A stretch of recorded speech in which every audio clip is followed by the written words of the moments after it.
Join over 1 million.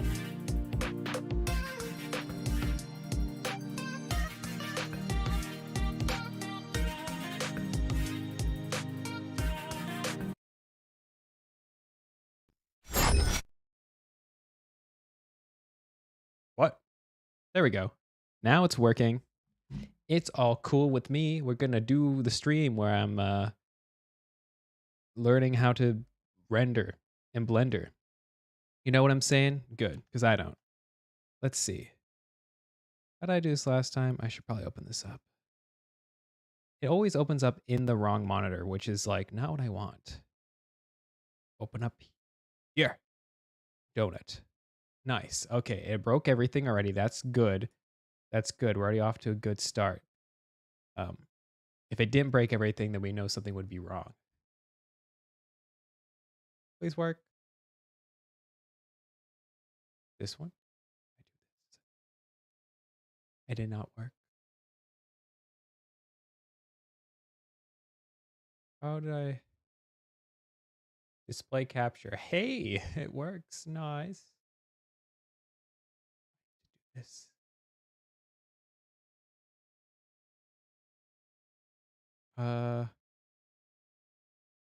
This. Oh, it worked. Nice.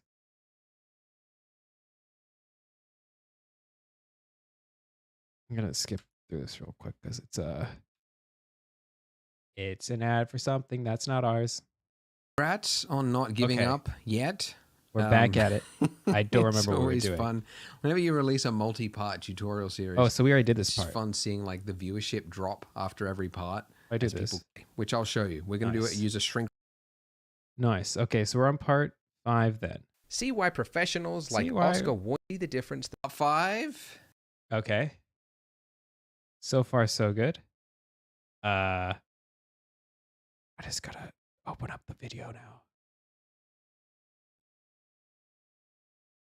The beginning of these have been really messed up every single time, and it's kind of funny that that's what we've amounted to so far. It's just like a bunch of really messed up, really lagging on streams. We have, up until this point, just been working in edit mode, right? And that's right. Manually coming in here with our points and sort of manipulating them. But there is another method called sculpting, which can be beneficial in certain cases, and in some cases. I'm gonna pause it real fast. Pause it real fast because I'm getting messages on my phone. And it's time to drone on. Oh, I need to move the mic, but I don't want to. Okay, we're good. We're good. We're good. Right there. Right there. Nice. Who knows? All right, back to it then. It is. Here we go. In cases, highly necessary and allows you to use brush strokes to move your vertices around. That's what I'll show you right now. So if we were to start sculpting here, it would just be terrible because we've got all these modifiers, right? We've got shrink wrap, solidify, subdivision, blah, blah, blah. When you start sculpting, you don't have any of that, okay? So what you need to do is apply what you want before you start sculpting. So we want all of these applied in this order. So you can go to the little drop down and hit apply, or you can use the hotkey Control A and Control A again. Okay, so when I do that, I've applied also that subdiv modifier, right? So it's given me double the amount of vertices, which is, again, what I want, because if I go back to what it looked like remembering before, the controls. not enough to really play with it. Because what we want to do is we want to create some of these little globules. Thankfully. Pretend that's a word, globules. That's too quiet. That sort of bulge out. So we need more vertices. So I'm going to hit Control A on that. And now we've got enough. Yeah. So sculpt mode. Let's do it. Go up to the top tab of your window there. So these are workspaces. Okay. Yeah, all these ones along here. These are workspaces. And basically it's just like a pre-configured layout. So instead of having this, it's just like pre-configured to work this way. But you can also swap in and out of certain modes wherever you are. It's so zoomed out. Your mode, just by hitting Control Tab. I suppose I should turn that tool back on. Control Tab. Yeah. Okay, awesome. So sculpt mode. If you just start drawing, just paint across it, you'll see that you've got some sculpting happening. It's all in one go. Interesting. And there are a number of different tools within sculpting. The draw one is the most basic. It's literally a sort of a push-pull based on where it is that you're looking from. Whoa. It'll just basically push the surface. There's a lot of stuff you can do. And then the opposite of that, if you hold down control, that is sort of the reverse of a brush. So you can see that it's now digging into it. So a whole bunch of these you could use. I'd say the most common Oh my God, my frame rate is dying. Probably grab, which you can use by just tapping G or hitting that one down there. And that enables you to click and pull out onto, just anywhere. Now, the brush size of this is really small. So you can change the brush size up here. I don't know why, but my mouse is doing this weird thing where doesn't register my movement until I start moving. It's very bizarre. Why did that stop working all of a sudden? You could do it there, but actually the hotkey, which is just a my YouTube app crashed. F. And then F, you just drag out until you've got the size that you want, basically, and then you just do a single click. And then Shift F will give you the strength. So you can see in the top. I missed all that because I'm trying to figure out why my app broke. Where do I go? I think I need to update the YouTube app on this phone. YouTube update. Yeah, that seems about right. Okay, time to go back a bunch of steps because I wasn't paying attention. Strength. Get on it. So you can change the brush size up here. I don't know why, but my mouse is doing this weird thing where doesn't register my movement until I start moving. It's very bizarre.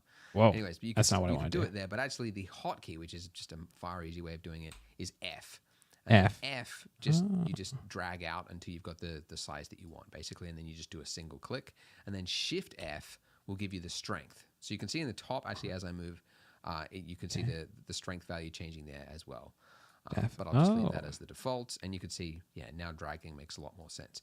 So, what is the difference between using grab here and then using it here? I mean, it's just ease of use, which one makes more sense depending on what it is that you're trying to do. So some people would find that working with grab in certain areas would be preferable, and then others might find, as I do sometimes, that you want to see the mesh. You want to actually be able to control it and take vertices and move them on. This is a great way to fix the stuff I broke. Oh yeah, that thing's still kicking in. I'll turn that off. So that might more be useful, natural. but in this case, we want to do some sculpting. So interesting.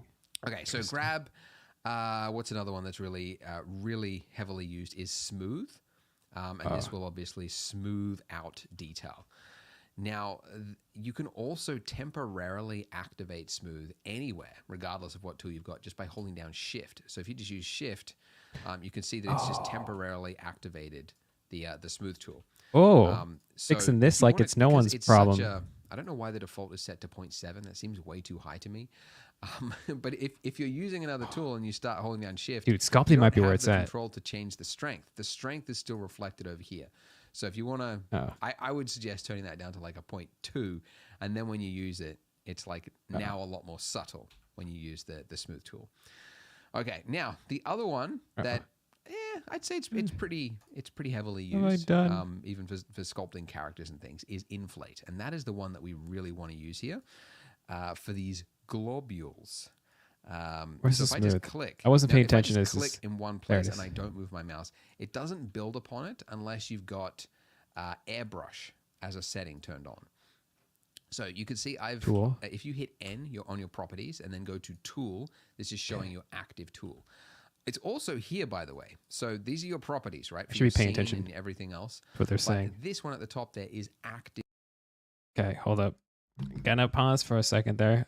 The sculpting thing definitely helped us, though. I feel like it was really rough, our thing, until 10 seconds ago, which is very good. Even though I was passively listening at the same time, we are certainly better off now than we were 10 seconds ago, which is good. Very good. Okay. Active tool. So what is the difference between this and this? Nothing. It's completely the same. It was just a habit that I went to properties. But yeah, it's over here now. So if you turn on, let me just find it actually. His head's in the way. There it is, airbrush. Stroke method, airbrush. Basically that enables you to, you don't have to. Wait, what? Stroke.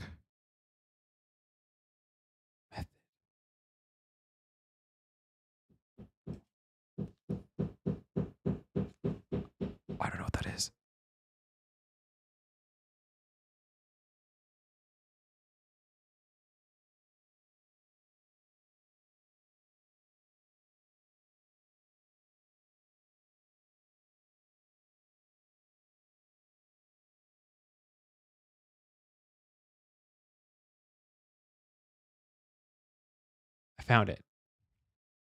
Airbrush. Like move your mouse. You could just click on it and leave it wherever it is that you want, and then it will just build upon that area, basically. So I can click there. I can click here. Like such.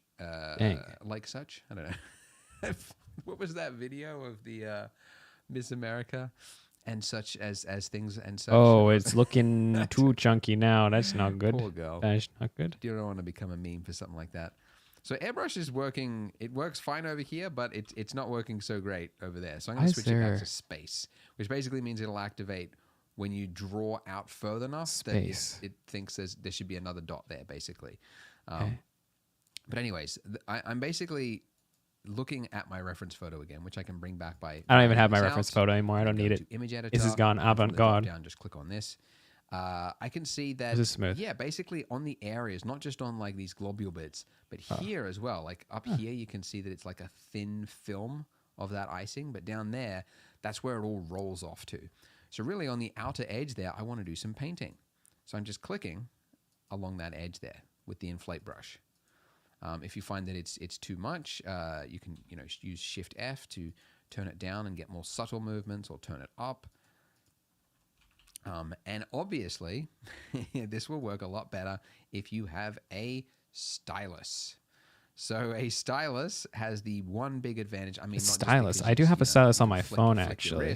That's not really the big advantage of styluses. It's more so because you've got pen pressure. So you can subtly do wait, I do actually have and taper it and do different pen pressures. It's like even like really basic. I don't have to click it. Will have like 2,000 levels of pen pressure that it'll detect as your fingers like pushing on it or whatnot. Whereas your mouse has. You know what's interesting? I actually do have like a Wacom. I forgot what it's called. Tablet somewhere, which I could totally do for this. I never thought about that until right now. The sculpting's kind of fun. This is kind of where it's at. And what was it like? What was to like subtract? A shift, right? Yeah. Let me do this a little bit more around the edge here. That's probably too much. Wait. Like this. Just gently,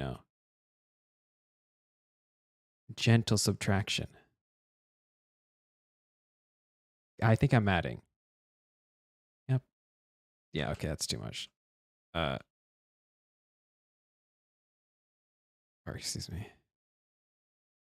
It's too much there too. Oh, because I'm smoothing. What was I? Wait, no, I'm not. Which one's this one? Blob, inflate. Just gonna very gently click it, I guess. If this turns out looking really weird, I'll blame everyone else. Never blame yourself. The tools are the problem. Clearly. Very nice. Very nice. Yep, that's totally how it looked starting off. So give it a very natural hand iced look, which is exactly what I was going for. This is not centered. Okay, cool. If I hit this and I hit period, is it gonna? Nope, it won't center me on it. Well, whatever. There you go. Good enough. Okay, continue. It's a binary on and off thing. So I'm using mouse right now because I know that most of you watching are also using a mouse. So I want to show you that it is possible. But I also want to say, I recommend getting a stylus if you can afford it. And especially if you want to get into characters, or, don't rush out and invest in something before you're absolutely sure that you enjoy Blender. This looks so good. Do. But at some point, you'll probably realize as you get into 3D more that, a stylus is probably a worthwhile investment. So you can pick them up cheap. Just like watching what they're doing. Just look on like Facebook Marketplace. Just type in Wacom, W-A-C-O-M. Replicating it helps sort of a lot. The leading brand. But there's a bunch of like cheaper brands nowadays that you could go to as well. Anyways, another one I'm going to do is just across here because we got the sculpt brush out. Why not just add a little bit of variance? Oh, the strength is too high. I'll turn that down. A little bit of variance to our top, our Good icing. idea. Why not? So I'm just doing a few little dabs, a dab here, a dab there, just to give a little bit of a wavy surface. Why not? And then also down here, although it's not really going to be seen that much. Look like I'll make it look like they drizzled it across the way, you know? Here. Right? It's usually where it's like, it's all sort of mushed together in the center anyway. Obviously, I have no idea what I'm talking about. A bit of the dough sticking out underneath. Because that looked terrible. Donut shops are popular, man. Like, I don't know if that's like a revelation to anyone else, but like, I don't know. I try to eat healthy and like avoid sugary things, right? And so I just, for my whole life, I've just been ignoring like donut shops. But then I went there to take a like reference photo, or that video that I showed you. And I was like, wow, there's a that ain't right. And it wasn't like a artisanal donut shop or anything. This was just like your regular donut kit. Very gentle. Just in the shopping center. I was like, wow. So there are people that are just like, oh no, got to go do my groceries. Yeah, buy a donut. Not judging. Okay? All right. I don't know if I did anything, but we're going to pretend like it did. Everybody judges. But it's one of those things where I'm starting to get the hang of this controls. You think the rest of the world is how you view it, right? But it's not. Everyone's got their own snacks. Some people would say that me eating nuts is a poor idea of a snack. Maybe what was that thing we were using before? Looking at my donut here. Let's do some more. Yeah, might as well. We got the sculpt brush out. So select your donut. If you can't do that, you have to Control Tab. This is how I'm doing this, or you can go up here. You have to swap to object mode, remember, before you can switch to another object to start sculpting that. So when you've got the other object selected, then Alt Tab and do some sculpting over here as well. So I'll do a little bit of inflation. Her donut looks so different to mine. Hyperinflate. No. This part looks good here, kind of, but then it falls flat here. I don't know what to do with this. I don't know anything about politics or economics. I just see stuff on the news. Hyperinflation. I'm like, ooh, doesn't sound good. It's too much. Just a few. Maybe I need a little bit more strength. Smooth. Wow, I don't know. Is this my blender or is this mouse? My mouse that's doing that. I don't know. It's very bizarre. All right. Good enough. I just need to reformat. Looks kind of weird, but slightly better than before. Okay. How's it looking? looking? Pretty good. I'll swap back. I'll do a little bit here, a dab here, a dab there. You get the idea, right? I don't need to show you everything. Play around with it. Grab brush, like G, inflate brush, I, and smooth brush. You just hold down Shift wherever you want. Grab, don't do it too much. inflate. That's kind of a common mistake. People smooth out things when they're sculpting. And you just smooth out all the detail. It's not good. You want to do just a little bit here and there. Okay, and I'll pull that up there. E. Oh. All right. So you can see the differences, right? That sculpting has. It's more of a fluid, organic motion that you can sort of. It's more creative than the edit mode where you're coming in here with the vertices. But there are pros and cons of each. I think it has way more vertices than I do. Snap to faces thing. That's right? what ended up happening here. I didn't pull enough. Like this, right? That's got volume now because we've applied the solidify thing. You can't do that snap thing. So because we want it wrapping around our donut, it's good that we did it in this order. Otherwise, we would be out of luck. It's also a little bit harder to do like this part, right? Like it's like this part needs to go out, this part needs to go in. It's just there are certain things that you'll be like, oh, it's just going to be easier if I just swap into edit mode, and I'll do it there, and then I'll swap back to sculpt mode when I want to do something there. You just sort of get better. Isn't there a way to subdivide? I'm jump back to layout mode now, which is, I guess, sort of maybe it's more of like the default view, but layout is the one that you normally stay on. That's where at least that's where I stay rooted. And then because we've got like some of this like little jagged edges coming in, I'm going to add in another subsurf modifier. Now, if you've got a poor computer and you find that like one that you normally stay on. That's where at least that's where I stay rooted. And then because we've got like some of this like little jagged edges coming in, I'm going to add in another subsurf modifier. If you've got a poor computer and you find that like, oh no, it's like rendering because how do I get rid of these?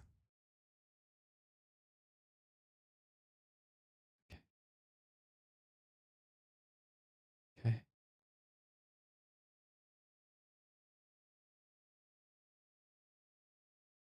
I see. Oh, I figured it out. Oh my God. A genius. Do. Subdivision.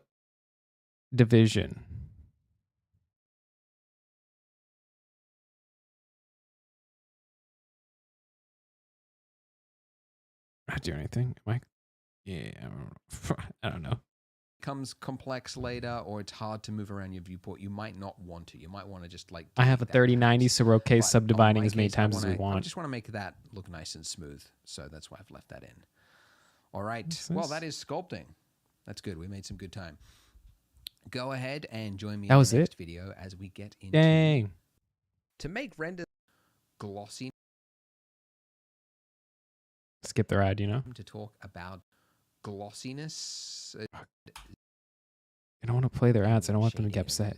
So as I explained at the start, if you go and you hit a render, it will take a snapshot of what we've got from the point of view of the camera. Now, it has done that. It just so happens our donut is really, really tiny because this looks like when we scale down our donut, we can change the light or the camera. So this looks like to bring this camera in here, doing this.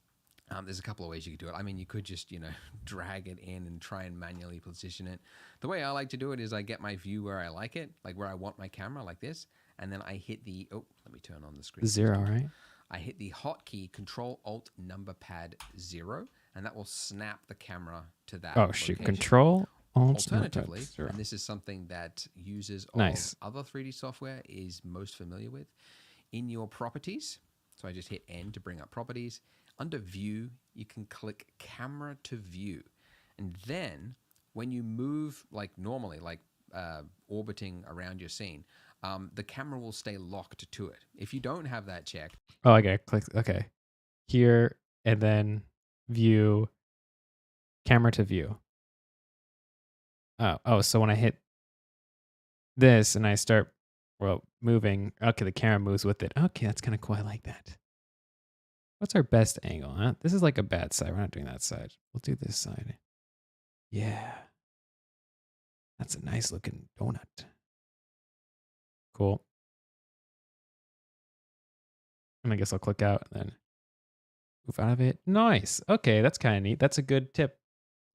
If you're looking through the camera and then you just start panning, you can see you've broken it, right? And now the camera is there.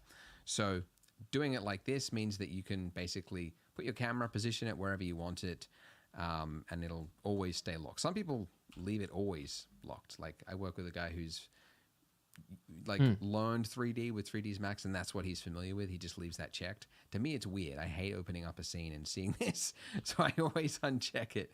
But it's up to you. Anyways, okay, position my camera there. I hit render. All right, the light is really far away. Let's bring the light in to be somewhere close by. Here's another hotkey that's actually pretty convenient in this case. The lamp's all the way over there. Our donut is there. If you hit Alt-G, that will actually snap any object, any selected object to the center of the 3D viewport, which is where these axes lines intersect, which just so happens to be where our donut is. So I'll just move this over here like that, just so we've got like some basic directional light left to right. And let's look through our camera. All right. And also I might as well, I don't like that intersecting through my, those grid lines intersecting through my donuts, just annoying me. All right. Let's move this up. Here's the other way you can move the camera. If you don't like checking that, if you just select the camera frame, then you hit G and just move it like any other object. So that's another way I like to do it. All right. Okay. So now hit F12 to do a render. Okay. Oh, this might break stuff. Maybe not. Let me 0 and then pan up, which I think was like that. Except, oh shoot. 0. Quick. 0. There you go.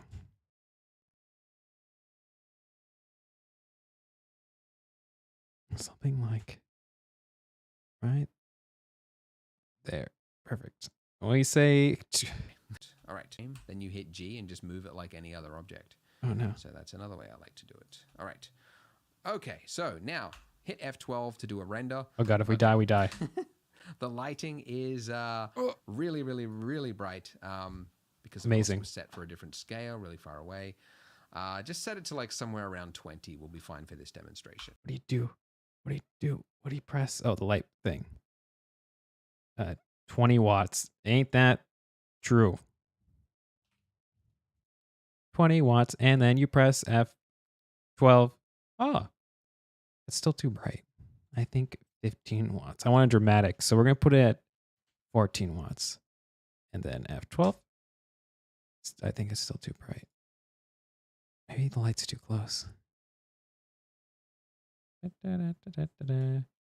Also, I've decided I don't like where the camera is.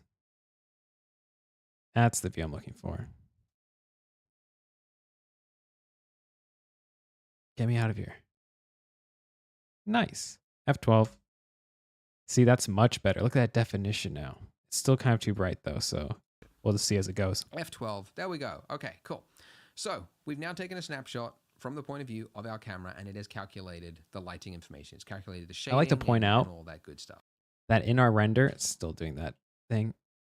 It looks better in the preview camera than it did our render. But that's fine. Okay. Stop on the animation. There is a way, though, to see that exact result in your viewport. And you can do that. Top right-hand corner, viewport shading, set the method to rendered. Haha. And now look at that. We have the exact same result as if we were to hit F12, but we have it in real time as we pan around. So this is the rendered view mode. You can also change this at any point just by holding down Z or Z on your keyboard and just dragging out. So solid view, that's the one that we've been using up until this point. There's also wireframe, and this will just show you the mesh, which is handy sometimes. Pretty similar, by the way, to this one, X-ray, but just different. And then you've got material preview, which is it's used for material previews. It's basically, it uses like an HDR light. So instead of the lighting that you've got in your scene, it's just like a looks like porcelain preview materials, because it uses an HDR, so you can see reflections and everything else to quickly test things. But rendered, there you go. We've got rendered. So how is it that we're able to, like see things in real time and whatnot? Because rendering is normally a very we can do it real time because we have a 3090. It has to calculate because we're awesome and shading information, and that is where we need to talk about render engines. By the way, the size of this camera is bugging me. I'm just going to change the viewport display of this. It won't make any difference to a render. It's just for the viewport, just something more reasonable.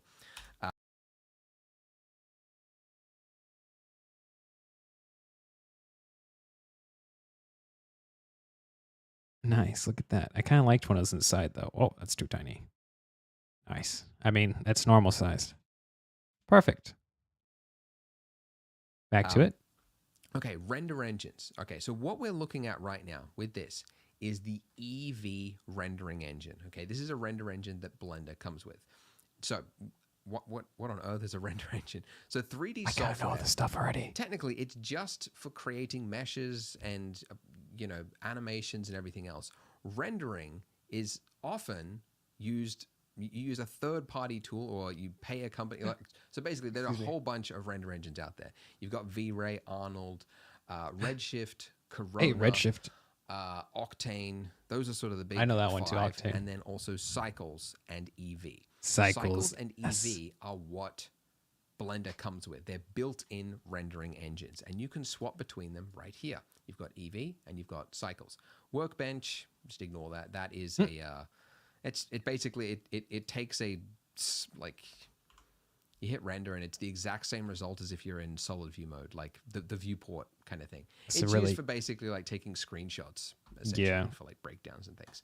It would be used for like sending proof of concept for stuff, or like progress. Anyways, continue. So EV Eevee is a real-time rendering engine. If you've played with Unreal Engine, Unity, if you've played with sort of any 3D tool that has sort of shading information in it in real time, you're able to see things in real time. That is a real-time rendering engine. Cycles, if we switch to Cycles, you will notice something. It takes longer. Here we go. Get this grain. Time to kill everything. Okay. And also, you will probably notice it is slower. Okay, it is no longer real time. You can see that it's sort of lagging here. It's not that Cycles is what some people call it an offline rendering engine. It's also a path tracer. That's the more technical term, or ray tracer.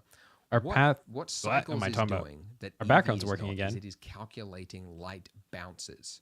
Okay, so you can see in here. See this CPU. difference. If I swap from Cycles, so this is Cycles. Now see how light it looks inside here? If I swap to Eevee, watch what happens. It's just dark. All right? Okay, it's not actually killing me that much. It's entering into that area there. Okay. So the advantages that you get with a real-time engine like Eevee is that it is real-time. When I hit render here, this is not that bad, I honestly. get a result in less than a second. With CPU, in fact, don't do that. It should be real-time, really, because it's real-time. If I wanted to do it in Cycles and I was to hit render, I would see it has to work. Does it mirror our CPU quicker? Counting samples here, and it's giving me a result in. Let's figure this out. That looks pretty good. Okay. GPU complete. They feel about the same, not gonna lie. Anyways, we'll do CPU because we're using GPU to stream, so why not? Back to it. 4 seconds. All right, so that is a huge difference, and that's 4 seconds is the fastest ever. It escalates from there, okay? But you get better results with Cycles. So it really depends on what it is you're using it for. Some people swear by Eevee. They just love it, especially if you're doing like non-photorealistic work, like motion graphics, advertising sometimes. That's me. Motion graphics. What else? Cartoony, stylized things. You can kind of get away with it. Wait a second. I just love Cycles because it just, everything sort of works. The thing about Eevee is that you often have to change things to tweak it to make it look realistic, whereas Cycles is realistic from the start. Okay, but let's, one other thing, because if you're using Cycles, also, you might find it is really incredibly slow. And that might be because you're not using your GPU. So there are two ways to render. One is with your CPU, and that would be set to none if you can do you're CUDA using your CPU. The other way is to use your GPU, which would be clicking one of these things. So CUDA they have Titans. CUDA Jesus. and optics are what you'll see if you have a NVIDIA graphics card that is compatible. My graphics card's better than theirs. I have two Titan RTXs. Yay me. I want to get two 3090s. I'm no longer top dog. I want to upgrade. But I'm waiting for the prices to go down. You'll only see these options if you've got an NVIDIA card. I have never seen HIT before. Oh, okay. All right. It's the AMD one. Okay. So this one's actually apparently pretty good. Okay. So there are some options out there. So if you have a compatible card and you see those options, definitely use it because more than likely it'll be miles faster than CPU rendering.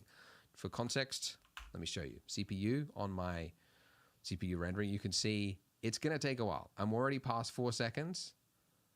And mine was pretty good. I think my CPU might be good, guys. Look at this. Cycles. Into it. Not even 100th. Okay, it's getting faster. All right. It's speeding up because you can see it's figured out. Okay, so 16 seconds. So it's 4 times as long on my CPU. Where do you see the time? Now, obviously, that will change wildly depending on your hardware. Yeah. Okay. And what's the difference between CUDA and it's optics, actually really quick. You've got both. Use optics. It's the newer one. It's only for newer cards. It's more compatible, and it will be faster. CUDA is older compatible, so you might not see it if you've got I feel like we're kind of wasting. This is 30 minutes long, this one part. Dude, we have like an hour left. Okay, but let's swap it back to Eevee because I kind of knew all this stuff already, so that was a waste of time, but it's fine because everything the tutorial's important. A graphics card or anything that can really perform it, and you might just have to use Eevee. So I'm going to show you how we can get this working with Eevee. First of all, let's add in a mesh so that we can see. How do you do that? He did something like real quick. Oh, no, why did I do that? Oh, man. That people did skip all that. That's funny. If you've got it. Okay, but let's swap it back to Eevee because I know that some people will want to use this tutorial just for Eevee because not everybody has a graphics card or anything that can really perform it, and you might just have to use Eevee. So I'm going to show you how we can get this working with Eevee. First of all, let's add in a mesh. So that Uh-oh. I didn't click the right thing.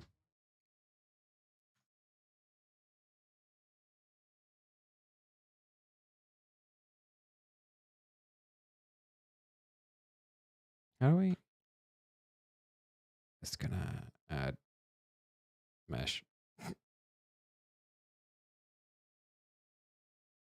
Oh, shoot. I want to reset the camera position, not the object. How did I do this again? Oh, yeah, 0 again to break free. I want to break free. Plane. How do you so wow? He like made it really small, really quick. How did he do that? So that we can see how it's going to look with shadows. Okay, this is where Eevee falls apart. It's shadows, or it doesn't really fall apart. It's where you need to start tweaking things. Okay, we gotta remember. How do you do that? I already forgot how he did that. We pulled up the. Is where Eevee falls. See what's first of all. Let's add in a mesh so that we can see. S size, of course. Duh. Nope.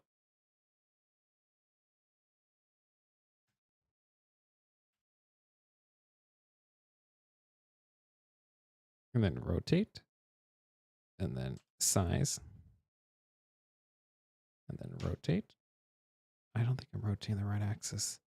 What did I do? Oh, that's what I did. That's not right at all. Okay, it's just, scale. And then camera. That was our camera.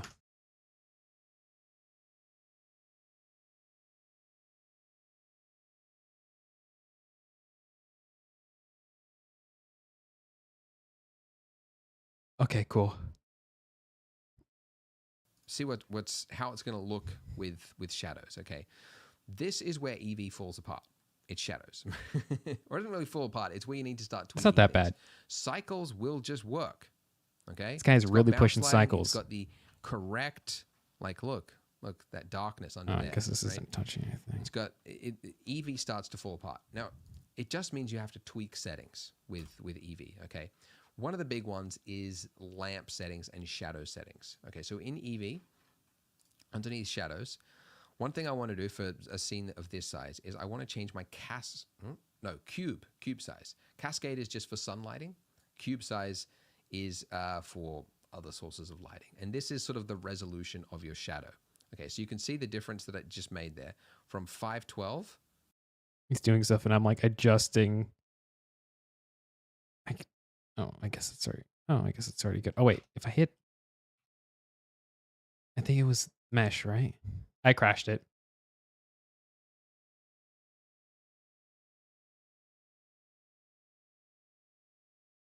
Well, that's funny. I don't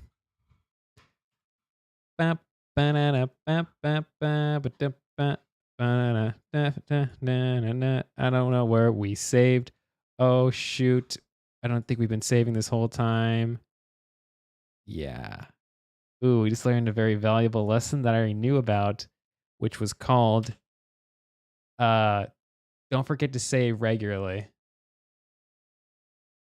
Because we just lost all that. Well, that's not fun.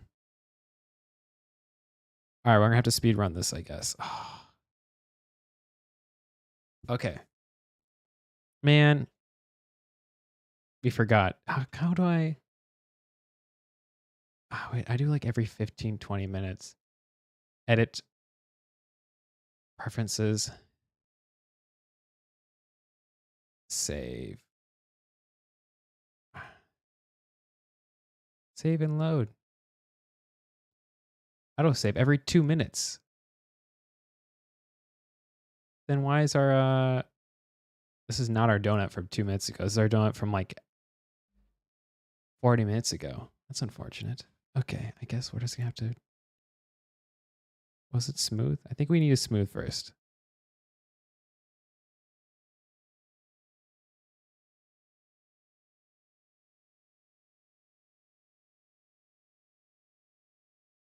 Oops. And smoothing the stuff out a little.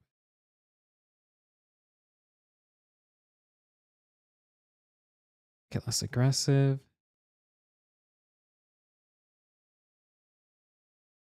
Just like that.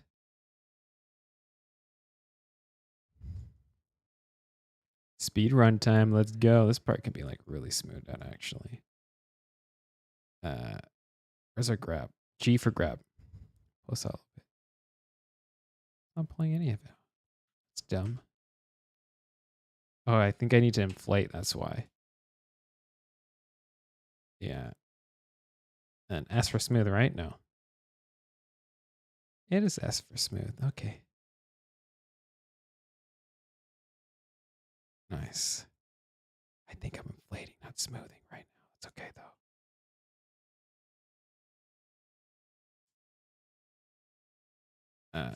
Yeah. Huh, it's kind of weird how my key binding's not working for smoothing, but that's fine. Inflate, and then he was like,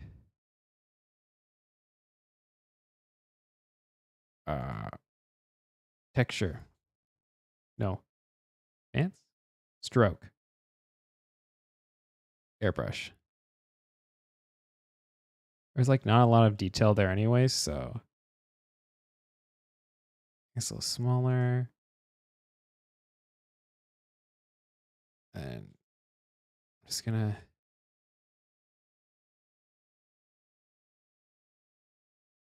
maybe a little bit more aggressive there. Nice. That's probably what I'm looking for. He just spent a lot of time talking about really random stuff. So who knows? Or about the render, I guess is what he took a lot of time talking about. So that's fine. Hopefully this is adding geometry instead of subtracting it, because I know for sure that our geometry looks really weird. Anyways, back to modeling. Wait. There you go. All right. Center that out. Take this, and then I think it was like, that's, oh no, what did I do? Oh no. Oh no. Oh no. Help. How do I don't know what I just did. I'm just gonna. Okay, we'll just work here instead. We'll just work here. Oh, we were supposed to add all this to the modifier. Yeah, it's good. And then what we do next? We took the camera and it's like Control G, right? I think it was like Control G to add the camera. Just kidding.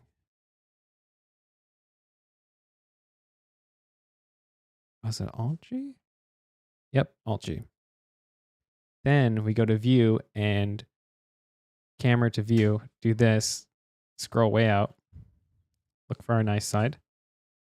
That's good. Nice enough. Yes, nice enough. And then stop with that. This again. And he's like,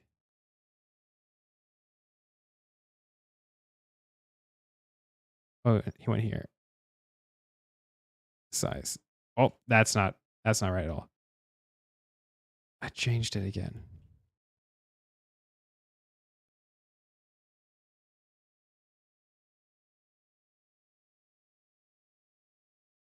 We're not doing so great right now. Let me put that out there. Good angle. That's good angle. Okay. Whatever. Forget about what I did about making it not oddly long. We don't have to worry about that part. Get the light. Change our render.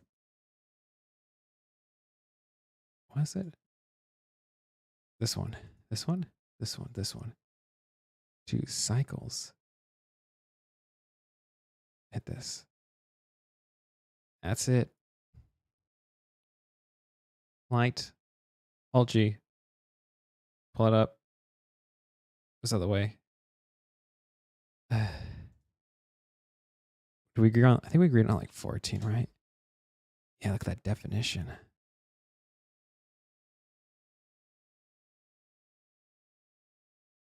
Right there. Like that. And like there. Then add mesh plane. This is where we went like all crazy before. And then scale it way down. But when you look at our camera at the same time, scale it up a bit here. Nice. Camera.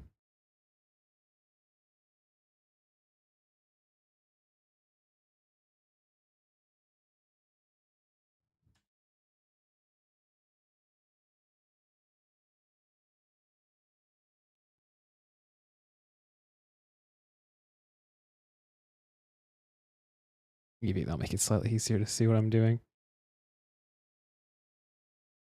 Pan down. I like how it's like a million different ways to like get what you need, you know? Cool. And our light. Its position can be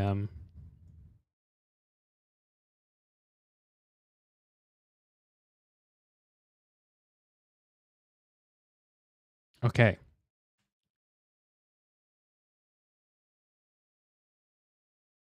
Nice. The plane. Move it up a bit.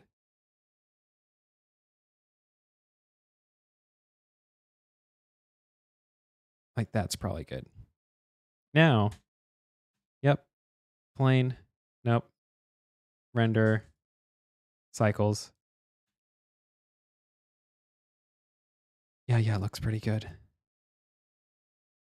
Anyways, I don't know what I'm doing. I think we did it. I think we got it back to how it was before we crashed everything. Let's go up to 4,096 or anything that can really perform it. And you might just have to use Eevee. So I'm going to show you how we can get this working with Eevee. First of all, let's add in a mesh so that we can see how it's going to look with shadows. Off to a good start. This is where Eevee falls apart.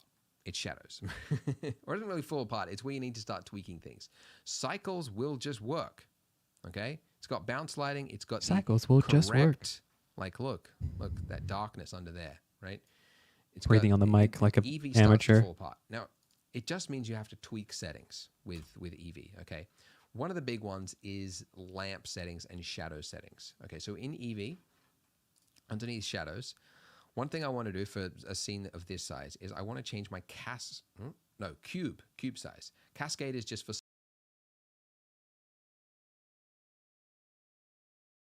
Okay, I don't think I need that, whatever that secondary thing. Cube size? Cube size is for other sources of lighting. And this is sort of the resolution of your shadow.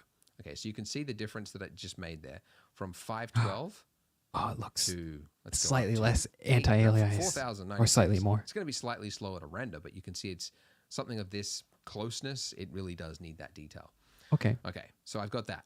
Now, the other thing that I need to do is fix what on earth is happening with this shadow. How is it that shadow is able to go through there? Okay, again, now, this is one of the restraints, the problems with real-time engines is that it is not actually calculating like light. It's all like fakery. It's an illusion that it's able to calculate shadow. And you often need to tell the software how to treat the shadow better. And one of the big ones of a scene of this size with this lamp here, select your lamp. And then under here, you've got bias settings. Bias is for reducing self-shadowing. And it's basically, you would change the scale of this depending on what size of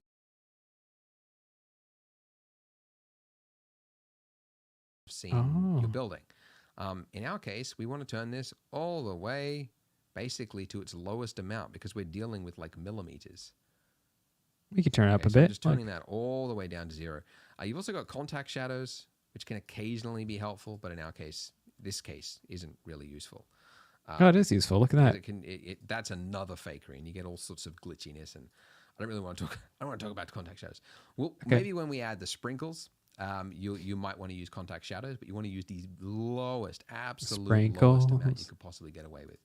Some people go, it's not designed for true shadowing like this. Anyway, okay, so you can see I had to make a whole range of tweaks there, but I got the result. Now we haven't got any materials yet, so that is something else to consider. Is that looks kind of weird here? You might see some differences now, and you think like, oh, there's not really that much of a difference between cycles and EV. Like this is just the start. Still in white box phase. Further into it, there's you'll see bigger and bigger differences. Now, okay. Maybe I'll try and keep it. I won't talk about samples yet. Okay, so difference between cycles and EV, you get it, right? Bounce lighting. It's bouncing the light off the table on the cycles one, and it's casting it where it needs to. It goes in the hole. Light is bouncing around. EV, none of that. So what do you want? You might prefer the EV one. You might be totally fine with it. Something you have this to dude do is like against EV, is 100% occlusion, which will calculate basically in crevices and things. It will do what cycles does by default without needing to use that, right? That darkening of the effect there. So again, EV, you got to turn on things to try to make it look realistic, whereas cycles is realistic by default. All right, so let's do some materials now. Okay, let's get into it. With my icing here selected, I'm going to click the material icon here, and I'll move. I'm so excited. Up, so my head's not blocking everything, and I will add a new material. Okay, now we'll get more into materials later on, but you can see there's a lot of settings here, a lot.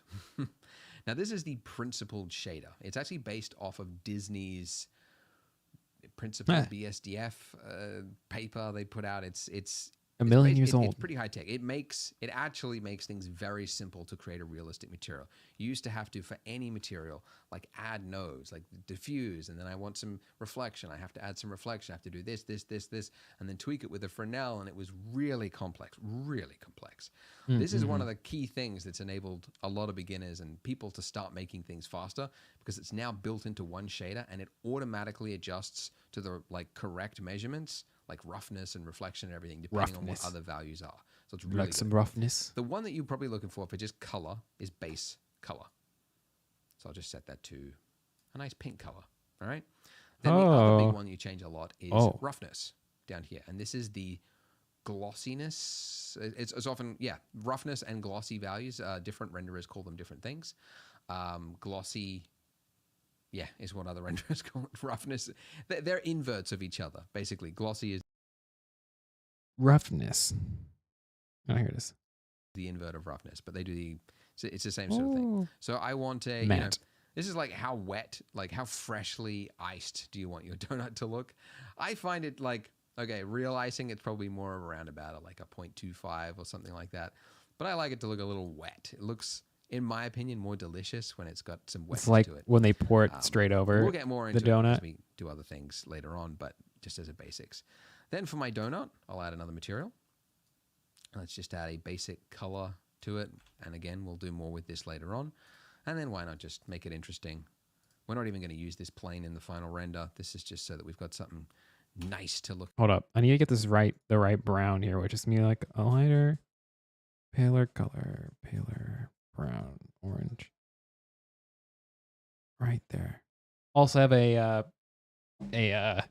IPS panel, so my colors are more accurate than yours, probably. Oh, that's already looking kind of like a donut. That's kind of crazy. Look at right now. And let's hit a render. Okay. Which should be our background. Add color. Hello. What's up, Fawn? Thanks for coming to say hi. Hopefully your week's been going well. And work hasn't been killing you too much. We're making a donut. Again, still. Have fun streaming. Thank you. Thank you. Think like that. Then roughness. Make it really rough. And then hit our render. Oh. That's a good looking donut. It's got no texture at all, so it kind of looks like it's floating. Nice donuts. Thank you. We got like, it looked like something else earlier, and it was kind of funny. All right, that's pretty good. That's pretty good. I like how I'm just too good with the camera where I keep positioning in like a really nice angle. And then when I hit the render, it's like almost exactly what I have like I'm looking at right now. Actually, it's literally exactly what I have looking at right now. That's so funny. Uh-oh, uh-oh, uh-oh. What does it do? Emergency. Emergency. I don't know, I just did. I closed everything somehow. That was really bad. That was weird. Okay, back to it. Cool. Now, oh, by the way, I didn't even mention this, but there's slots. So when you're rendering, if you just want to like quickly preview 2 different things, you could change slots like up to 8. So if you want to open up a new slot, you just switch to that slot first, and then you hit render, and then it'll save it into that slot. In my case, I'm going to put it in slot 2 again to override my cycles one, and I'll switch back to cycles. Okay. I just love cycles. Now, the plot thickens. We have true reflections with our cycles rendering engine. Okay. Uh-oh. It's ray tracing. Okay, so it's calculating the reflection of the end of our plane here. You can see we've got some shine. Looks good. Now you can do that with Eevee. Thank goodness. By still going, still rendering. So again, some things you have to turn on: screen space reflections, and now you can see I've got a little bit of reflection. Screen space reflections. Now we're like going. This is like full video game stuff. Looks pretty good. Looks pretty good. Nice. Reflections coming off it. Okay. Something else you might want to turn on is bloom. Hate bloom in video games. What would you call it? Like glare, maybe? Glare. I'm not really an Eevee guy, to be honest. I don't use it that often, but it's something you could turn on. This guy hates Eevee. To it or something like Adamant that it sucks. There you go. So we got don't that, ever use and it. then we got the cycles one, and it's you start to understand it. Okay. Now let's add in something of this scale and of this material quality, which is icing. Which, if you've ever looked at it's granular, ear, for example, or anyone's ear in direct sunlight, you can often see through it. Oh, what's that called? I know what that's called. It's called transmission, right? No, wait. Specular. I forgot what it's called. Nah, okay, but you get like you see like the blood vessels and like your ears glow red in sunlight, right? That is scattering. It's light that is scattering through the surface. I figured that. I knew that. Like that's the example everyone gives, an ear. But also you see it in things like a glass of milk. You see light start to like enter into it and sort permeate, diffuse through the milk. Well, something of this scale and this type of material does the same thing. And it kind of feels hard, like the donut feels hard, like it's almost like it's made of concrete or something. It's because it doesn't have any of that scattering. So that is this value, subsurface scattering. So if I increase this to let's try 0.1. This radius here, you can see that it's... Are we doing for the icing? I missed something there. Where's he clicked on right now? It's almost like it's made of concrete or something. Oh, yeah, it's clicking because it doesn't have any of that scattering. So that is this value, subsurface scattering. So if I increase this to let's try 0.1. This radius here, you can see that it's changed it. It looks terrible. This radius here is actually in meters. Like how far does it scatter in meters? So we need to change it down. Shouldn't scatter that far. And it's also why there are 3 of them. That's the red channel, green channel, blue channel. RGB. Which is probably, I don't know why it split it like that.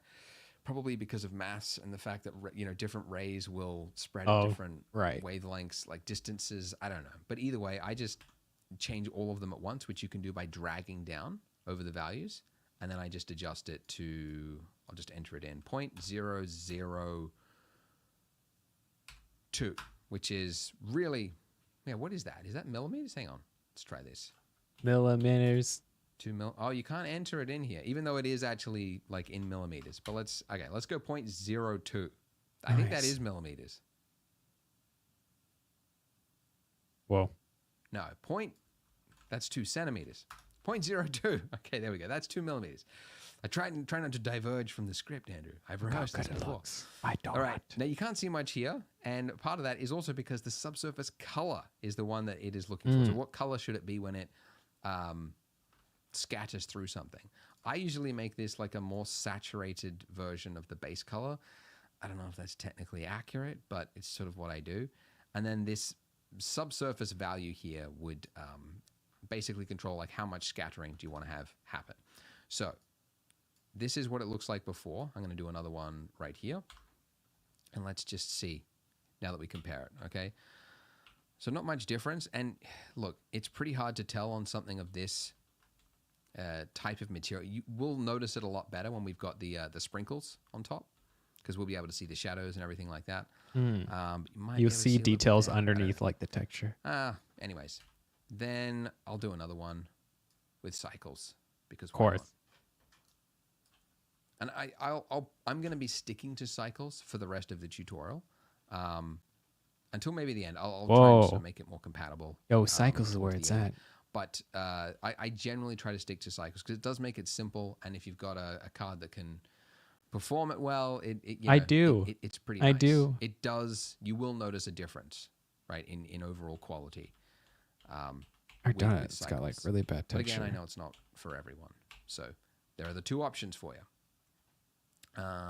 So, by the way, here's something else that you can do. So the material view that I mentioned, this preview mode, it is using an HDR, which is cool because you can see like the reflections on it. And it's so shiny. Holy shit. You can understand how this would be helpful for building a material. You can tweak it and see everything in real time. It's great.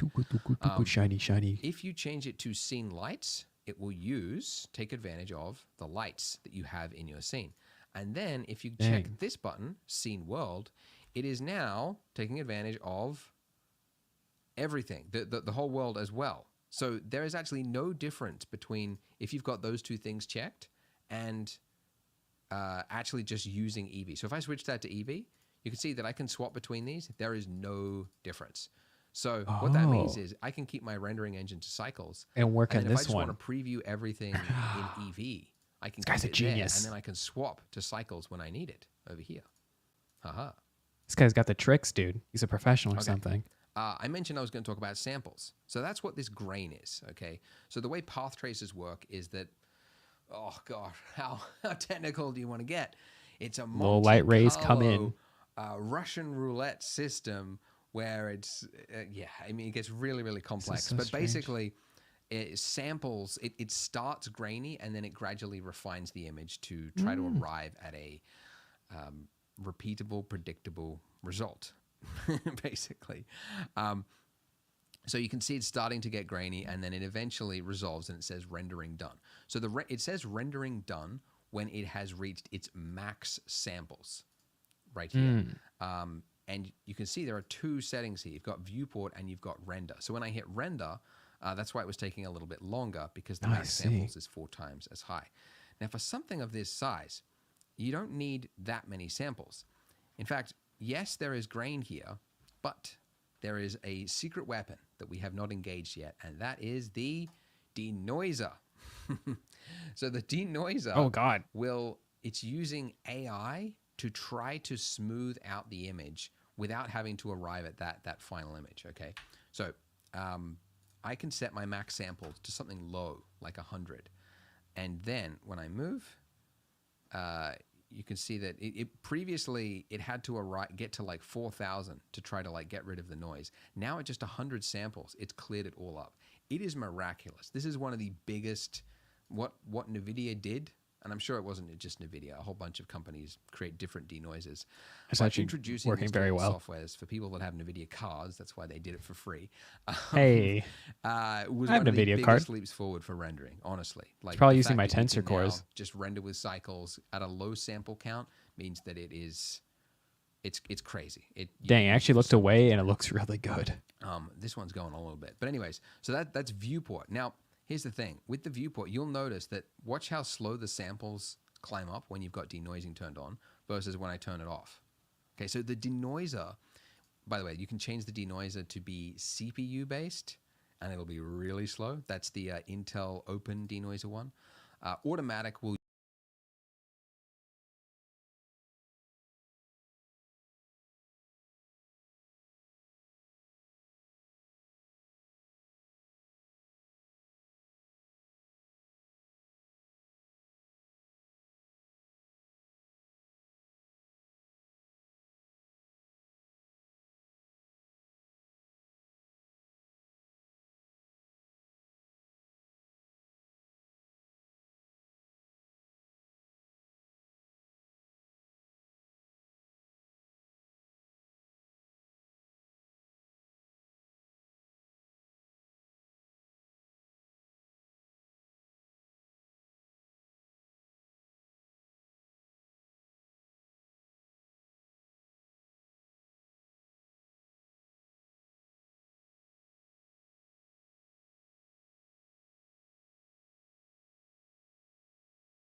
Okay. One intermission later. We're back at it. Oh, geez. What was I doing? I don't even remember. We'll use basically optics if you have a compatible card. Yes. You can just set to optics. But anyways, it will slow it down because it's trying to do a denoise as well as sampling, and it's slowing it down. It is nice, but yeah, it will slow it down. So what I like to do is set the starting sample to something high, like 50. And then that way, at least it gets through all of, like, because at the lowest value of like 1, like it's too noisy to understand anyway, like to try to start it then. So I set it at 50, and then that way I can move around and it won't slow down the grain clear until you got it right where you want it. And that's viewport. So I'm going to do the exact same thing over here. Denoiser. I'll set it to optics. Thank you very much.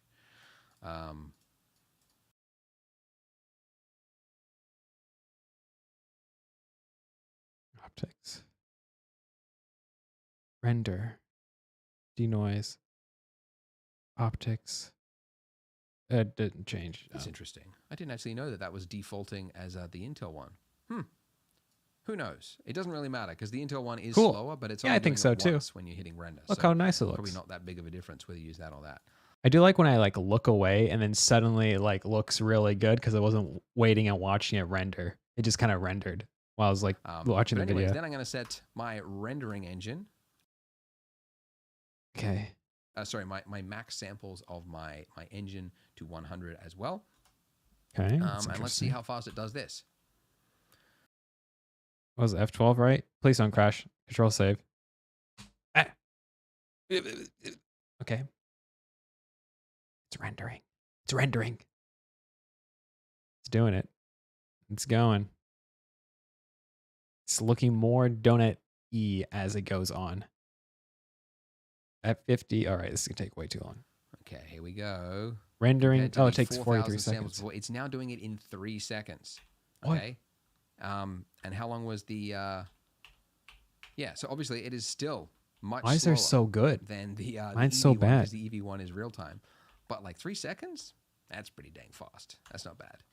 So it's not big of a difference. I probably should have also mentioned these sample settings. It is a cycles only thing. Yes, there are samples. That's why I was doing so poorly. I was doing CPU, not GPU. That makes so much sense. Check this out. Get rid of that. Dang. A minute? It's worse than it was before. What? GPU compute. I don't know. Whatever. Who cares? Who cares? It's as long as it works. In EV, it does say sample counts, but it's a different sort of sample. It's not the same. Like, it's basically samples are a concern with cycles, really, mostly. So that's really, you see a lot of people caring about samples because the higher the samples you go, that's like it's going to go longer and longer and longer to clear the Hey, you can't react to video? Right? If I turn off the I mean, I'm not really reacting to the video. I'm just playing the tutorial. It's just going to keep rendering forever and ever. We're kind of going off the good faith that this person doesn't mind their video being restreamed or re-streamed, I guess.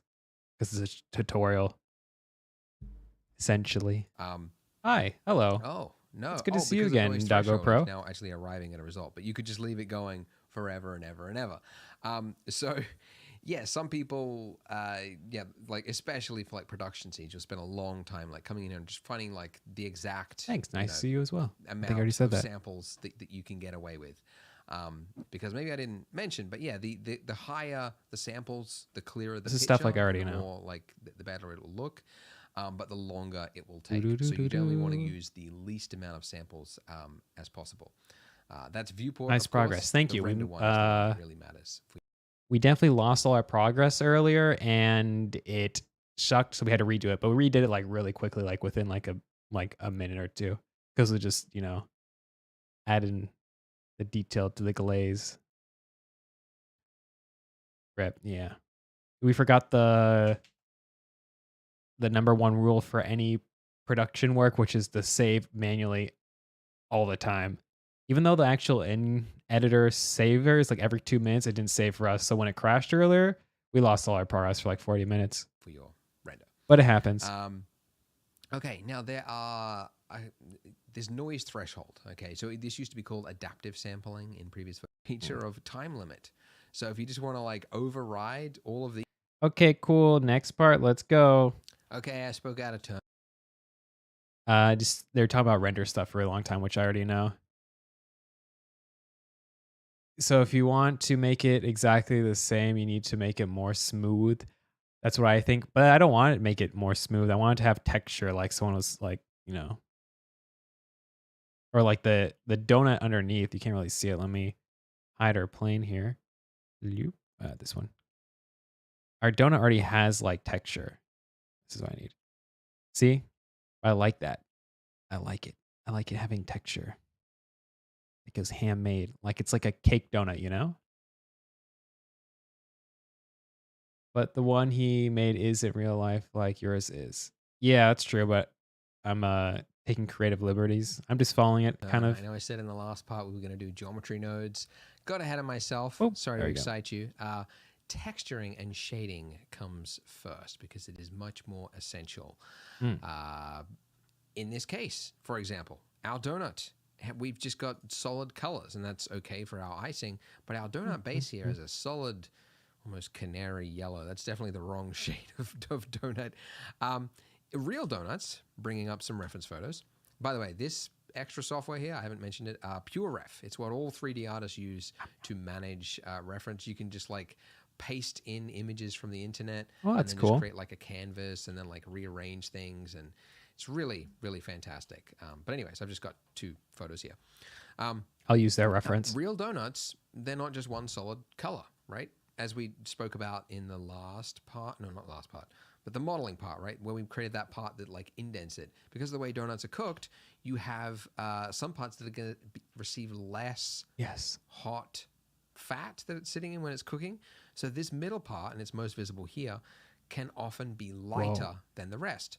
Okay, that's one aspect of it. But then also, the rest of the donut isn't one solid color either. It's also got, you know, light patches, brown patches, little speckledy bits and things all over. Yeah, get rid of the icing and just leave the nut. Interest. And you might not think you would see it. You know, if you were to do a render up here, you really wouldn't. But we're going to have our donut spinning around on a turntable. So we do need to see it because we're going to see the backside of it. So it's just a great opportunity to just learn about textures and shaders and things a little bit better. So we don't need our icing, so I'm going to hide that just by hitting H or... How'd I know? I think I mentioned this before, but you can also do it up here in the outliner, just clicking the little eye there. We'll just hide it. Hotkey to bring anything back that has the material, the little eye disabled, it's Alt-H. So hide with H or Alt-H to bring it back. Anyways, neat. Okay. So this is our... Wait a minute, you can animate? Yeah. Now, we spoke a little bit... If we hit this right here is our keying animation timeline right here. It seems like we're going to do super simple animation where we just turn something, nothing too crazy. About the materials over here. I mean, really all we changed was just the base color, and we did some subsurface scattering for the icing, and we also used the roughness down here. I would say, by the way, that like... Can I make animations too? I cannot. Well, I can, I guess, but artists can like... not on Blender. I can on After Effects, but it's like super simple animation, I should say. Get really into the weeds with it. Like if you just stick to the base color, the roughness value, and then the normal map, which we'll get to in a bit for bump. Roughness. Turn the roughness up a bit. Very nice. Use a Homer Simpson you don't because it's simple. That is not very simple. That means I need to make 2 characters or 2 assets and then animate them both. I mean, it probably is simpler than anything I could potentially do in the future, but right now we're at very basics here. Our animation consists of camera.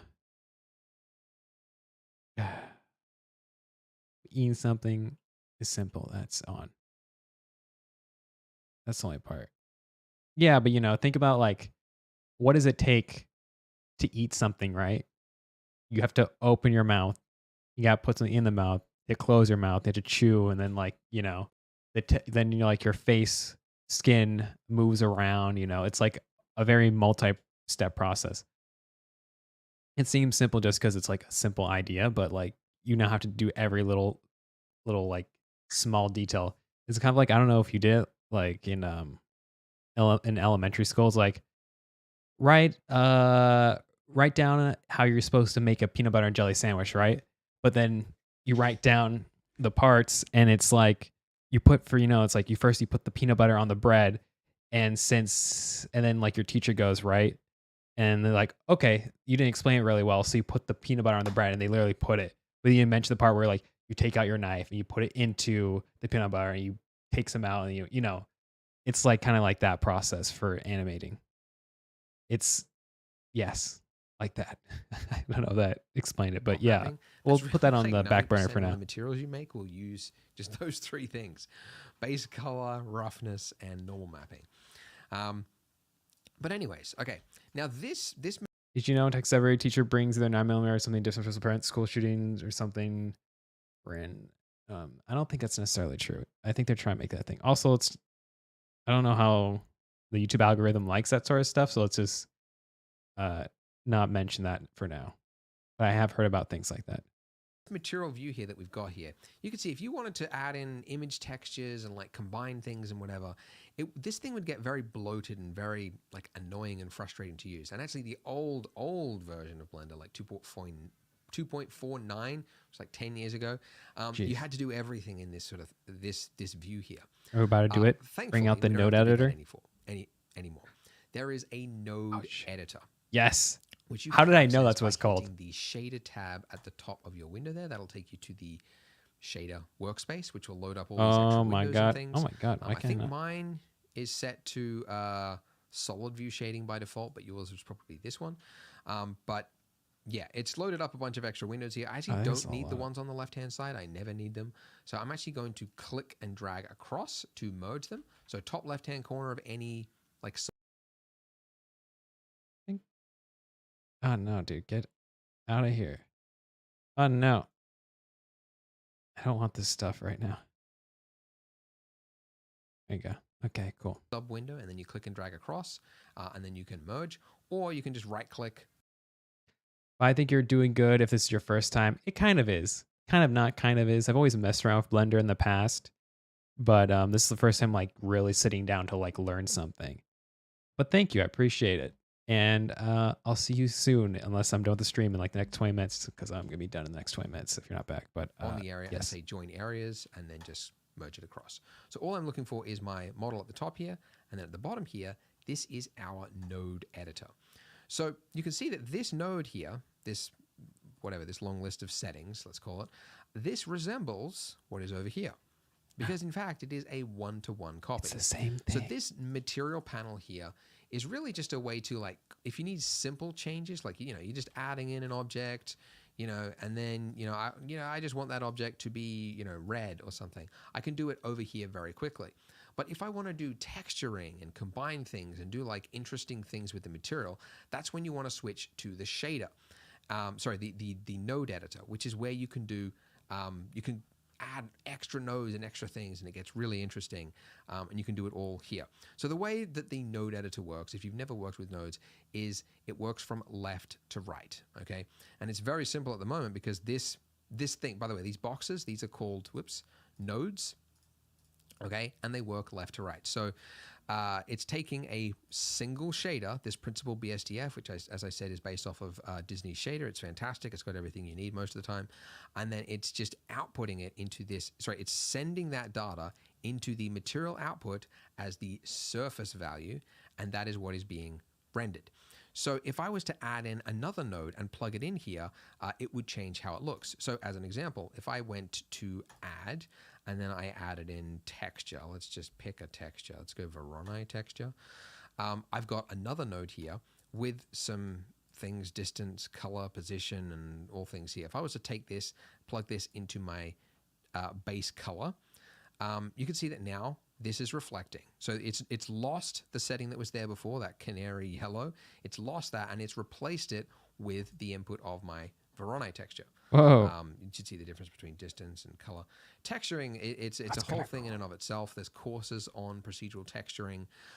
It's very interesting, and you can do a lot with it.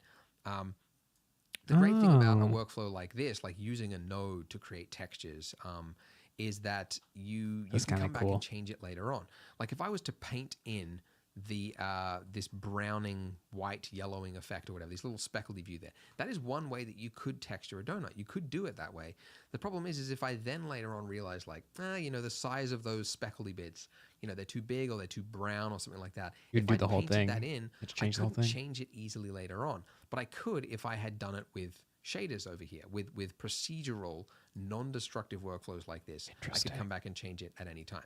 So anyways, you can see that going left into this to right and then spitting it out into the material output. That is how we are creating a shader. Okay, so let's delete that and let's now create the actual texture. Okay. I'm excited. So I'm going to add or Shift A, same hotkey as. I don't like this color anymore. I like theirs. Theirs is more yellow. I'm like already back to like the color before. I think a donut's kind of like a yellow orange, right? Dark yellow orange. I think there. The same color they have essentially. That's funny. The 3D viewport, by the way. I'm going to add in the texture that you use like 90% 10 of the times time. more than any of these others, to be honest. The noise. Besides maybe image texture, is noise texture. Adds texture. So this noise texture, you can see that you've got two outputs. You've got color and you've got factor. And they are very similar. The factor value is basically just the grayscale version of the color. So the color is giving us a sort of a rainbow splatter across everything. And if I change the scale here, I can change the size of that splattering effect. If I take the factor, put that into the base color, it's just the black and white version of that. Okay, so that's all very well and cool, but how do I create the colors of my original donut line, like the colors that I had here originally? By the way, if you want to cut a node string, which you've got there, you could just click and like remove it like that. Or if you just want to cut and slice through the middle, it's Control right mouse drag, and that'll bring out the knife, and then that's sick. Sever any connection basically. So if I want to change the colors of that, I could do this by adding in another node between these two. And the node that I'm looking for is add, or Shift A, add, converter color ramp. Color ramp is a really handy node. You'll use it a lot. And if I drop that in between here, this is now taking the black and white values and is converting it into this range. You see this a lot in Photoshop. And you can see that if I just change these sliders, it's basically acting like a contrast of that noise texture. But I could change the colors here to be, anything I wanted. I could make a really weird, horrible looking donut very quickly. But if I change these to something a little more similar to the original donut color, something like that maybe, and then maybe make this like a little bit darker, a little bit more saturated. Let's bring that across or something like that.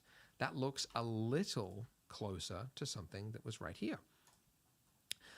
Something else that'll really help you, and I want to use it straight away, is actually it's the Node Wrangler add-on.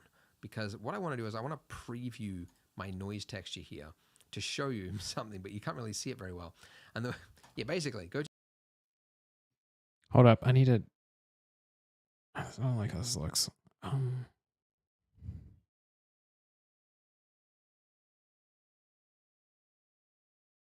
like how theirs looks either, honestly. Okay, this one needs to be like...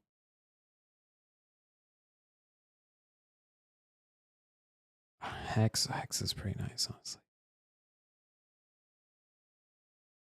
I knew I didn't like it for reasons. It's just too dark. Too vibrant like that.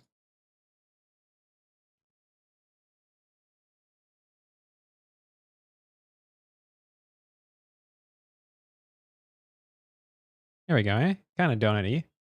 Go to your edit preferences. I don't know what we're doing. Oh, no.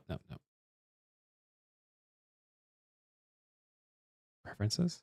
And then go to add-ons, and then just type in Node, and you should see one here called Node Wrangler. So just enable that, and then This will enable you to, if you hold down Control, Shift, and left click on any node, you are then previewing just that node. So just seeing the raw output of that Paul? and bypassing all this other stuff. I am not Paul. I am doing well though. Ramp, and I could see just that. And then if I want to see everything, I just Control Shift click on the final shader there.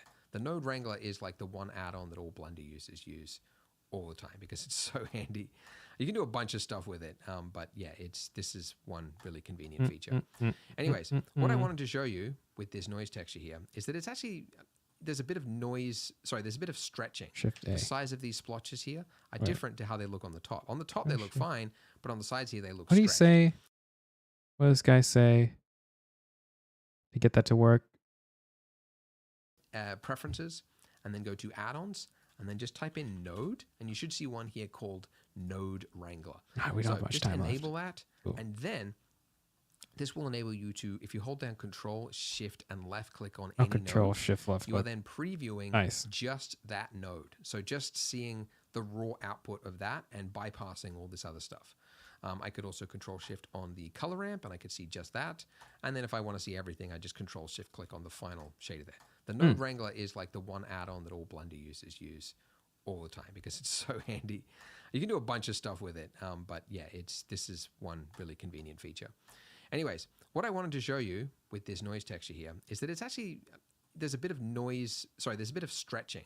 The size of these splotches here are different to how they look on the top. On the top, they look fine, but on the sides here, they look stretched. And that is a little bit technical, but the way that any texturing works in 3D software is it has to take a 2D texture. Okay. Think of like a Photoshop file. It's an image. And then it has to somehow map that onto a 3D model. Okay. In fact, this is actually very obvious when you add an image texture. So if I just add in an image texture, just to demonstrate this, let's use a thumbnail from the previous parts of this tutorial series. If I just paste this on here, bam, nice. Nightmare Fuel. Looks good. Looks good. Let's go for it. There you go. You can see that it's stretched around the donut. It's tried to add it. Yeah, it's mapped parts of that 2D texture onto this 3D model. It has to do it somehow. And so it's doing the same with the noise. It just so happens that the one that it does for procedural textures, which is what this is, this noise texture, it's just wrong. I think it uses UV or generated or something. Instead, we want to change it to something else. So we can do that by adding another image, another node over here to the left. So Shift A, and then the one that you are looking for is Input Texture Coordinate. Texture Coordinate. Input. So the default one is generated. So if you don't have anything connected into your vector input, which is, by the way, the vector input, vectors. How do you explain vectors? You don't. You just don't. It just works. Series, you don't need to know it. But really, the colors of these inputs, I don't know. I just did. Yellow goes to yellow, green goes to green, gray goes to gray. I mean, it doesn't actually. Gray and yellow can be interchangeable. It doesn't really matter if gray goes into a yellow. But generally, you want to use the same color going to the same color. So this blue one, you must make sure that at least you've always got a blue input going into it. But it should be a texture coordinate. It's also, I guess it is blue. It looks purple out of monitor. Generated is the one that it will use by default if nothing is added into it. What we want to change it to is object. When you do that, you might think like, oh, it's broken, nothing's happened. It is there. It's just that the scale of this has changed. So I need to increase this to be much higher before I can see that back. And now you can see I don't have that stretching occurring. Oh, now it really looks like it's been leavened. Basically, object, it will basically treat the 3D view rather, instead of like wrapping it around, it'll sort of like try to understand it like in a 3D depth, the depth of it, and like if this part of the mesh is like hitting this part of the cloud, it'll map it to there. Interesting. Anyway, that's sort of the way I imagine it. It does the correct mapping essentially. Oh, we're going through the ground a little bit. So going through the ground we'll change the scale of this. Okay, this is the joy of procedural workflows like this. You can change the size and shape and things of anything you want. Looks like raw dough. Change the detail. Which you can't really see much going on here, but if you go like detail 0, it's just like soft big shapes, but then you can increase it, and it's kind of like it's adding more and more smaller shape splotches in between it almost. But default is 2. Let's just leave it at that. All right. The other thing I want to do in this case is I want to create, and this is the joy of 65. nodes, is that you can take the output of this and not just use it for the color input, which we've got here, but actually make it drive another part of the shader. And one part of the shader we want to make it drive is the bump map. Okay. Oh yeah. Because looking at our reference here, bumpy. The dark it is, the bumper it is. But you can see it here, like the surface. More cooked. If you were to run your fingernail across that donut, you would see it like it would raise. There's little bumps and micro grooves and everything happening across there. So we want to make this splotchy effect not just affect the color, but also affect the bump. And we can do that by adding another node, because what we need to do is make it drive this normal input. And there is no way you could ever guess that normal is what would drive the bump information of a shader. And while it would be great to make it like user-friendly and say, just call this bump, it's not just used for bump. It's used for a whole bunch of things. It's basic. Normal is the directions of the face on the model, essentially. So if you're doing something to the normals, I remember there used to be this thing during like the tutorials where people would be like, if you can't see the texture and it's like facing the wrong way, you need to reface the side of the face that's facing up, essentially. And I forget what it was, but you would like click all, and then you'd like, and then command, and it would reflip everything to be properly faced. I don't know why I just remember that, but I just did. The appearance of the way those faces look. It's all very technical. It's kind of mathematical. Math. You don't really need to know it. Other than to say that this is like a blue input. That's not true. I do, but I'm not good at it. So you couldn't take, and you could try, if you put the factor output of that noise texture into there, that would be wrong. Okay? It doesn't know what to do. It's now it's converted our faces from smooth to just hard. Oh, that looks cool. Wrecked it. I would actually love it if it just came up as red. Like, don't do that. This thing should just be red. We need to convert this first into information that the normal thing can read. Volume. So to do that, we want to hit Shift A. Okay. And then go vector. And the node I'm looking for is bump. Okay? Hey, bump map. If I dropped this in here, if I drop it over a highlighted connector, it will now automatically drop it in there in the middle and connect it. It's done it terribly though. It's tried to guess, but it's done a bad job. I don't want to drive the normal input. I want to put it into the height input. Okay. Height. Whoa. Okay. Whoa. It is appearing That's the way cool, it should. though. It's just way too strong. Now you might think that what you need to change is the strength. It's actually not correct. Again, the strength should always be 1. I think the distance thing, because this is doing in meters, this is 1 meter, but like our thing's like millimeter size, right? Kind of like on or off, like bump. The one that you're looking for is distance, which is how in the 3D space, like how big do you want these bumps to appear? So it doesn't have a nice slider or anything, but it's the one you need. And I believe, I could be totally wrong on this, but I have heard, I'm pretty sure it's correct, but this distance value is in Blender units, which is by default metric. So this is treating this bump Blender as units. 1 meter. Like you want the bumps to be Nice. 1 meter, which is ridiculous. So it's about 100 times what it should be. So I'm going to change this to 0.002. 0.002. And now that is much better. Now, it still looks wet. Can you see it? You can see it okay. What if I do this real quick? You would see it a lot better actually if you turned up the detail. Now this is the joy of bump mapping, of normal mapping. Oh, whoa, yeah. This is that looks good.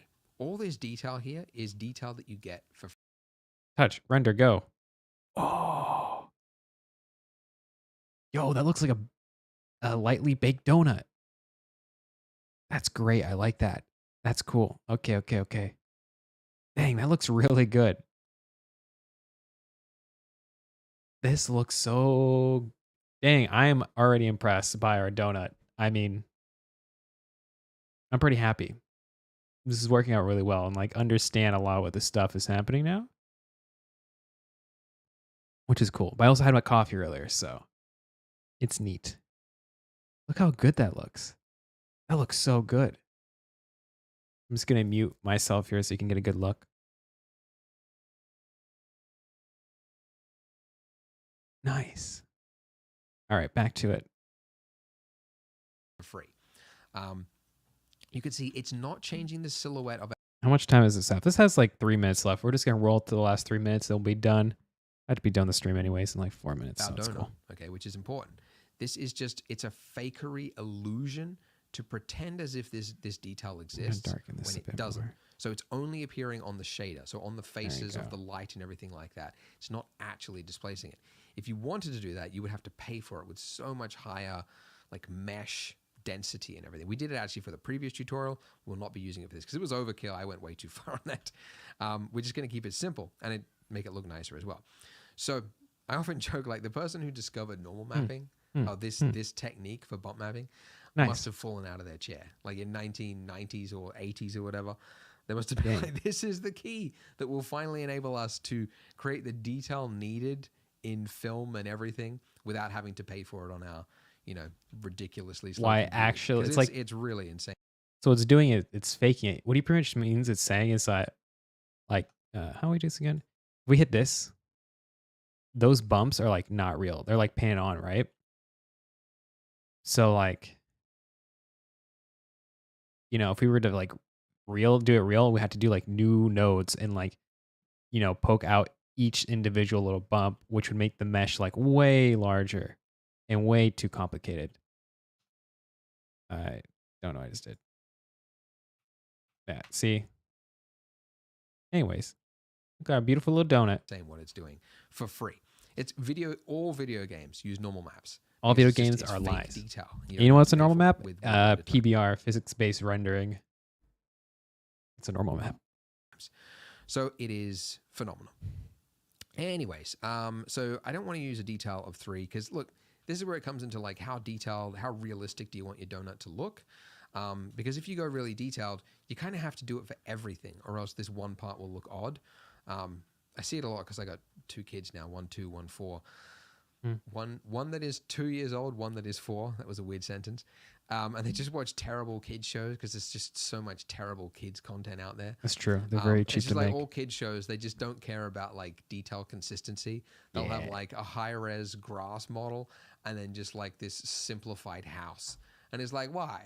Just, like, can you not tell that like super detailed mega scans grass model doesn't go with that like this is true house? I don't know. That's because you can asset flip even on But what I'm saying is like if you TV go shows. really detailed on this, you will have to do it for your icing, your everything. So we actually want to go simplified. Keep it sort of a stylized sort of look. I reckon around like something around about 3. That might look good.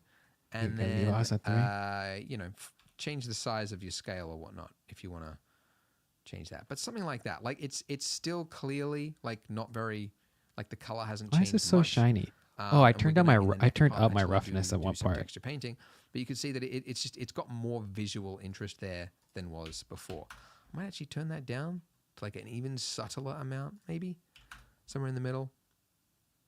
You can change it too wet. at any point. Bring a roughness back up. That is the joy of 3D rendering. Look better.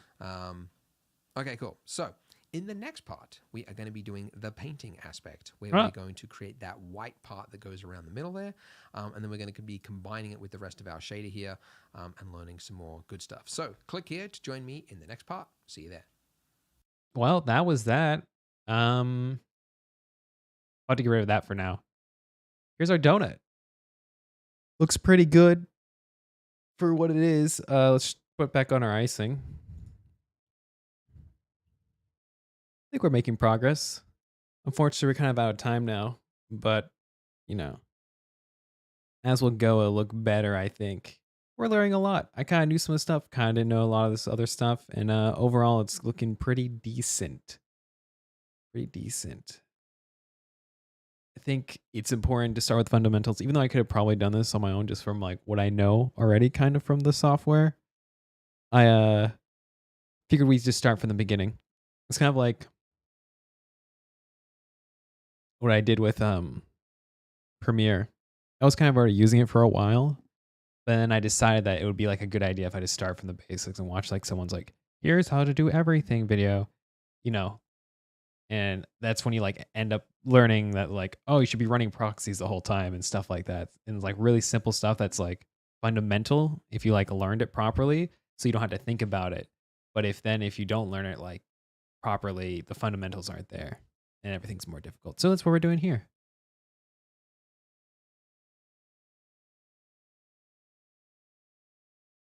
Wow, we got off a lot of words. Oops. That's fine. Anyways.